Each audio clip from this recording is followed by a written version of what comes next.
आपल्यासोबत कराळे गुरुजी आहे। खरं तर ते स्वतः शेतकरी आहे आणि शेतकऱ्यांच्या विषयावर बोलत असतात। 2 दिवसापासून 3 दिवसांचं आंदोलनात सक्रिय आहे। बच्चूभाऊ बैठकीला गेलेले आहे, काय वाटतं?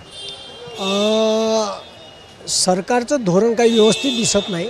काल त्यांनी प्लॅन करून आम्हाला वाटते आमच्यावर आंदोलन उठवायचा दबाव आणला कोर्टातर्फे।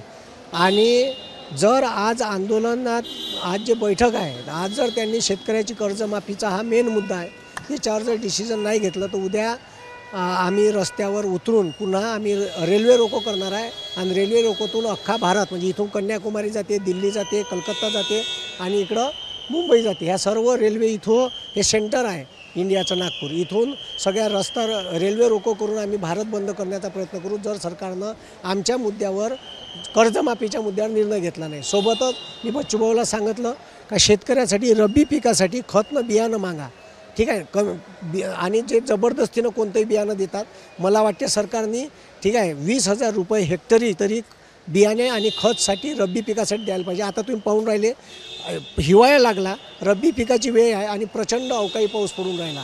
आता ह्या पेराचा टाईम आहे, या पेराच्या टायमात कास्तकारांना काय करायचं? आंदोलनाचं स्थळ 3 वेळा बदलावं लागत आहे। लोकांच्या मनात संभ्रम निर्माण झाला। काही लोकांना मला ठीक आहे फोन करून म्हणलं का बच्चूभाऊ स्वतःच्या अस्तित्वासाठी लढाई लढत आहे, ठीक आहे। तर बच्चूभाऊ स्वतःच्या अस्तित्वासाठी नाही, असा कोणता नेता नाही आहे का जो बच्चूभाऊसारखे 8-8 दिवस उपाशी राहून आंदोलनं करा। शेतकऱ्याचा जेन्युइन मुद्दा आहे। अनेक शेतकरी एकत्र झाले आहे। मनोज जरांगे सुद्धा आले होते, त्यांनी म्हटलं होतं का तुमचं नेतृत्व काय सांगते ते का तुम्ही काहीतरी वेगळं बोलता, त्यामुळे कुठे संभ्रम निर्माण होते। तो संभ्रम निर्माण नाही झाला पाहिजे, अफवा पसरवल्या जातात त्यावर विश्वास नाही ठेवला। अफवा हे तर RSS आहे का नाही, विश्व हिंदू, हे स्वतः शेतकऱ्यासाठी एकही म्हणजे हे BJPचा बाप जो आहे, मायनं बाप RSS आणि विश्व हिंदू परिषद, बजरंग दल, ABVP ह्या संघटना कधी शेतकऱ्यासाठी गोरगरिबाच्या पोट्यासाठी आंदोलन करताना पाहिलं का? बैठक होते, सकारात्मक झाली पाहिजे। हो, आजची बैठक सकारात्मक झाली पाहिजे। मी जाताना बच्चूभाऊला अभिनंदन म्हटलं का ठीक आहे आपलं शेतकऱ्याचं कर्जमाफ झालंच पाहिजे, ठीक आहे। मी तिथं जाणार होतो, पण मी म्हटलं मी इकडली खिंड मिल इथंही थांबवावं लागेल। हां, इथं कोणीतरी असलं पाहिजे। बच्चूभाऊला म्हटलं मी इथं थांबतो, कारण इथं खिंड लढवणारं कोणीच नाही। आजचा दिवस महत्त्वाचा आहे आणि लोक बाहेरगावून अनेक लोक येऊन राहिले गाड्या घेऊन। आज आता संध्याकाळपर्यंत पुन्हा जर समजा निकाल लागला नाही तर नवीन दिशा ठरणार आहे, त्या नवीन दिशेकडे हो, नवीन दिशा आता हे सगळे जे ज्येष्ठ नेते गेले शेतकरी संघटनेचे, ते आल्यानंतर काय डिसिजन होईल त्याच्यानंतर हे एकत्रपणे ठरवून उद्याचं डिसिजन घेण्यात येईल। नक्कीच आज सगळे नेते जे आहे ते मुंबईत चालले आहे, बैठक होणार आहे। त्या बैठकीतून काय सकारात्मक हे पाहावं लागणार आहे आणि त्यानंतर पुढची भूमिका जी आहे ती ठरवली जाणार आहे।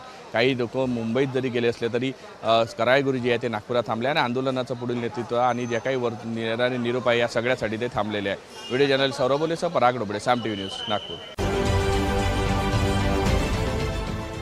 देश विदेशातील प्रत्येक घडामोडींचे लाईव्ह अपडेट मिळवण्यासाठी आता साम टीव्हीच्या सर्व सोशल मीडिया प्लॅटफॉर्मला लाईक, फॉलो आणि सबस्क्राईब करा। तसंच सर्व नोटिफिकेशनसाठी बेल आयकॉन प्रेस करायला विसरू नका।